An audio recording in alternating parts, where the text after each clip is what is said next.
Hello students, good morning.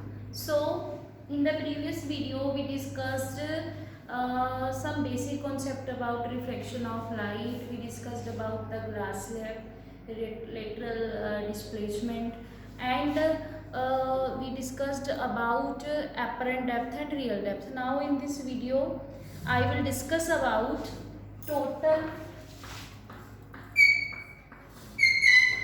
internal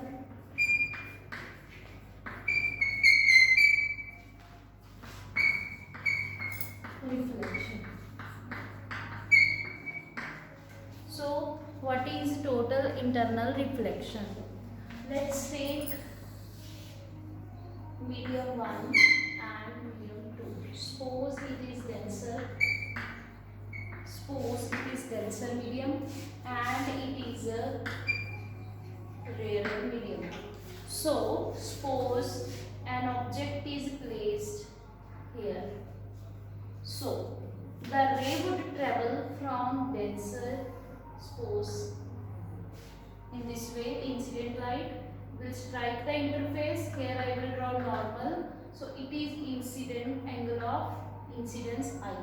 So as it is moving towards rarer medium, it will move away from the normal. Similarly for the second ray,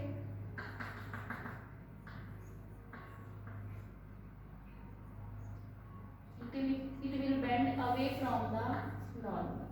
Similarly for some another ray,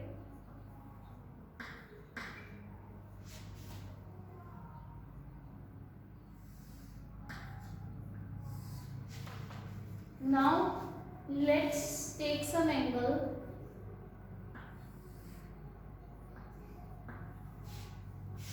for which this ray will travel along the interface of the two medias. So in that case it will travel, the refracted ray will travel along the interface of two medias.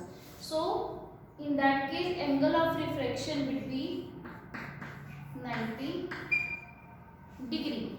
So in this way the angle for which angle of refraction becomes equals to 90 degree and refracted ray travel along the interface of two medias, that particular angle is called critical angle. So this angle is called critical angle. Now let's take some another ray of light such that this angle of incidence is greater than critical angle, then this refracted ray will come back in the same media. So this phenomena, so this is basically refraction, but the phenomena actually behaves like in certain condition like reflection. So all the incident light that was striking at the interface will come back in the same medium. So this phenomena is called total internal reflection.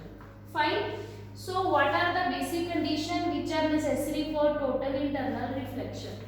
The first condition is, the very first condition is the ray should travel from denser to rarer medium. So सबसे पहली the first condition is the ray should travel from denser to rarer medium, and the second condition is the angle of incidence should be greater than critical angle. So these are the two basic conditions. Now if I told you to define the critical angle, how will you define critical angle? The angle of incidence for which angle of refraction becomes 90 or refracted ray would travel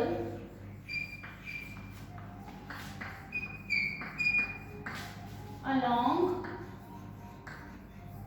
interface of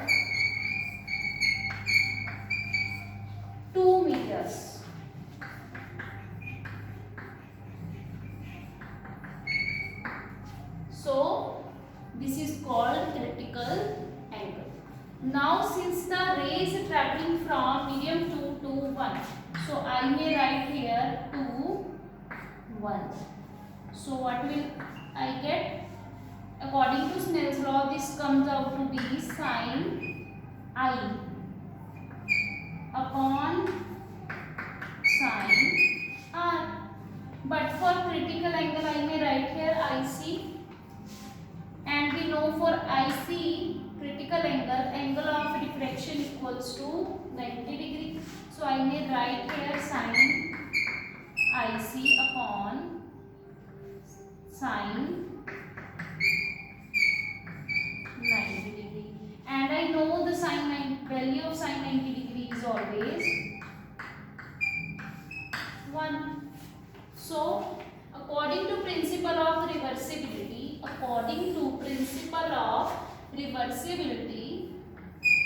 1 mu 2 is equal to 1 by mu 2 is always equal to mu 2 1. So put this value in equation number 1. Putting this value in equation number 1, I will get 1 by mu 2 1 equals to sin I C, or mu 2 1 equals to 1 by sine of critical angle. So this is the basic relation between refractive index and the critical angle. So this is the basic relation.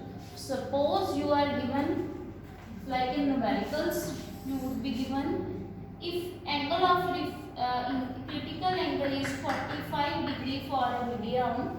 If for a medium critical angle is 45 degree, what would be the value of refractive index? So what would you write here? 1 by mu equals to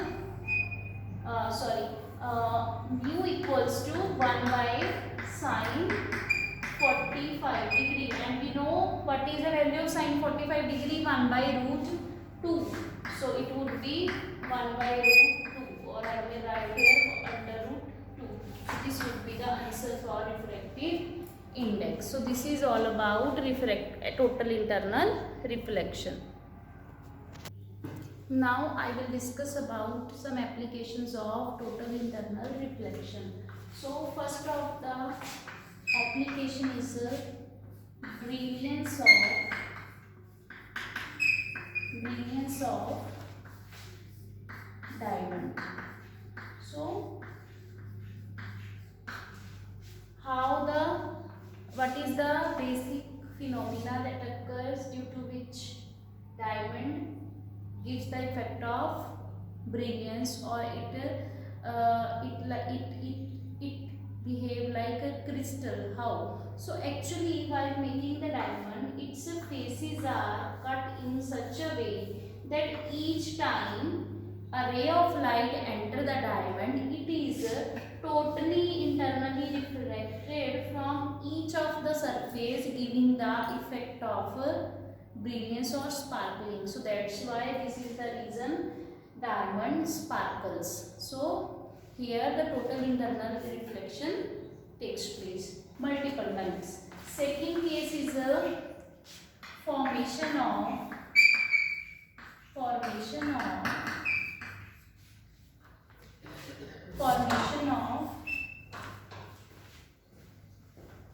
mirage.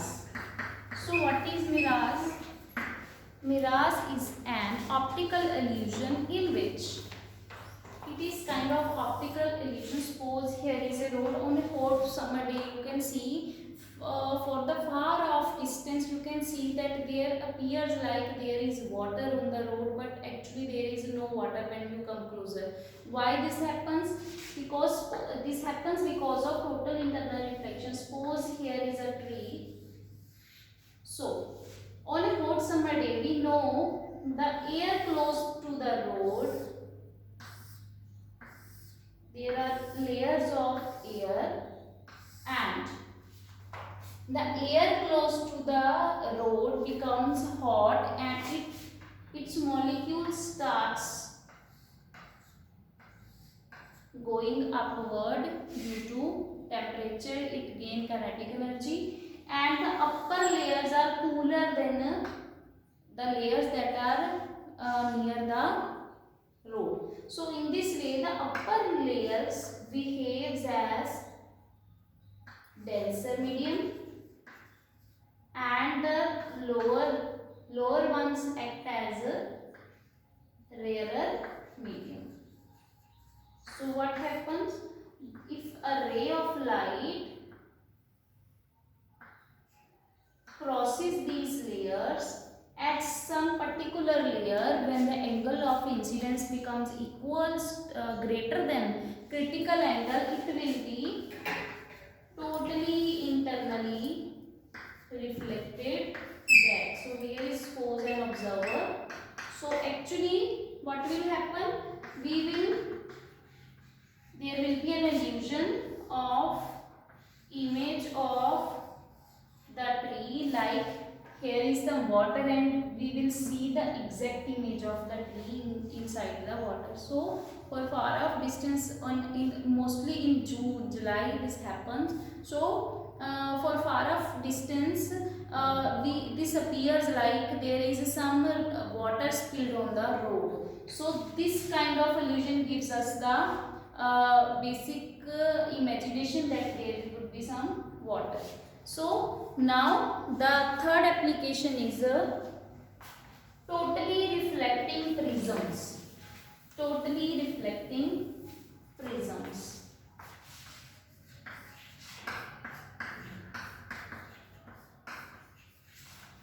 Totally reflecting prisms. So what are totally reflecting prisms? These prisms are generally isosceles prisms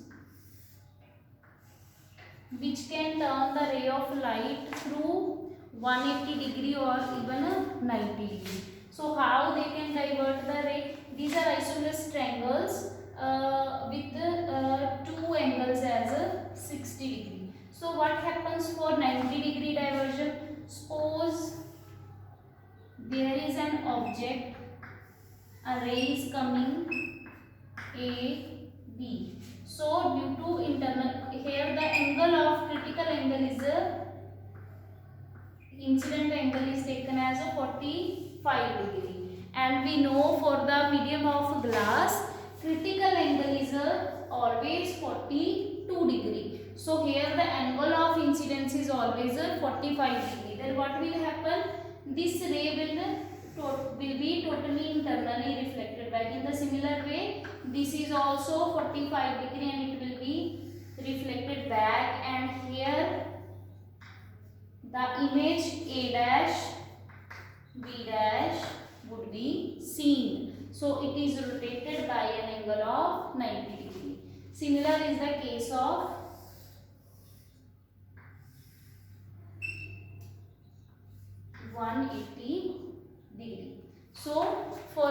degree. So for 180 degree, if an object AB is placed here, so the ray of light will fall over the surface at an angle of 45 degree and it will be reflected back. Similarly, this will be reflected back, and similarly this ray will be reflected back in this way and it will be in this way. So here the image of this object will be inverted by an angle of 180 degree. So these kind of things are done for diverting the image of an object by 80 degree, 180 degree or 90 degree. Now we will discuss about optical fiber, that is a really important application of total internal reflection, that is optical fiber. So what is optical fiber?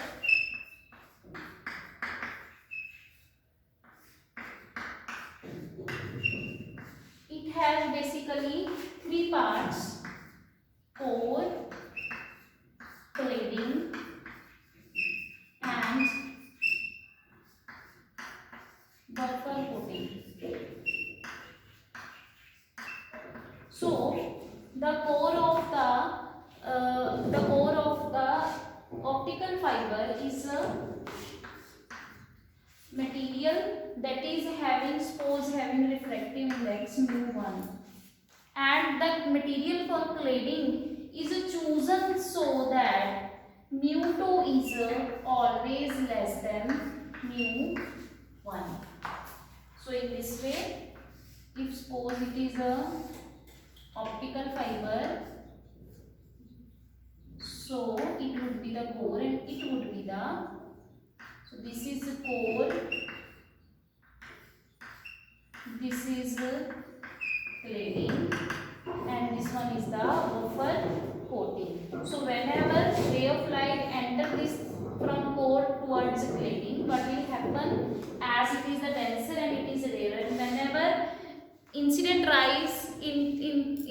ray of light falls over a surface which have higher refractive index towards a lower refractive index of rarer medium, what will happen, for angle greater than in critical angle, the signal will be totally internally reflected back. So what will happen, so if ray of light enter this way, so it will reflect back. Similarly from here it will reflect back, so it will follow a zigzag path. So this is how totally internally reflection is applicable in case of optical fiber.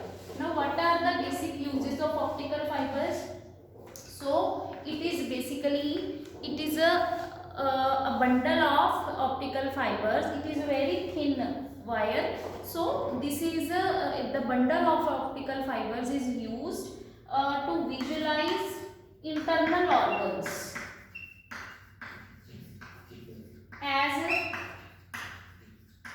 the speed of light is very fast, and here in this case the losses in the signal is very negligible. So it is a very effective way of communication. So it is used to visualize the internal organs. The second use of this is, it is used to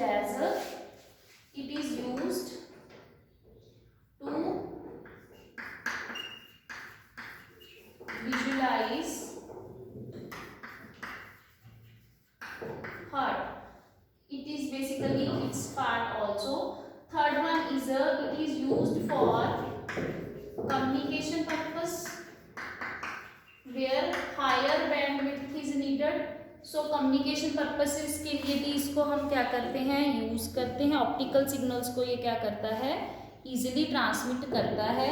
It is also used for transmitting two-dimensional pictures. So in this way these optical fibers are used. You can read more about it from the book also and from the notes also. So this is all about total internal reflection.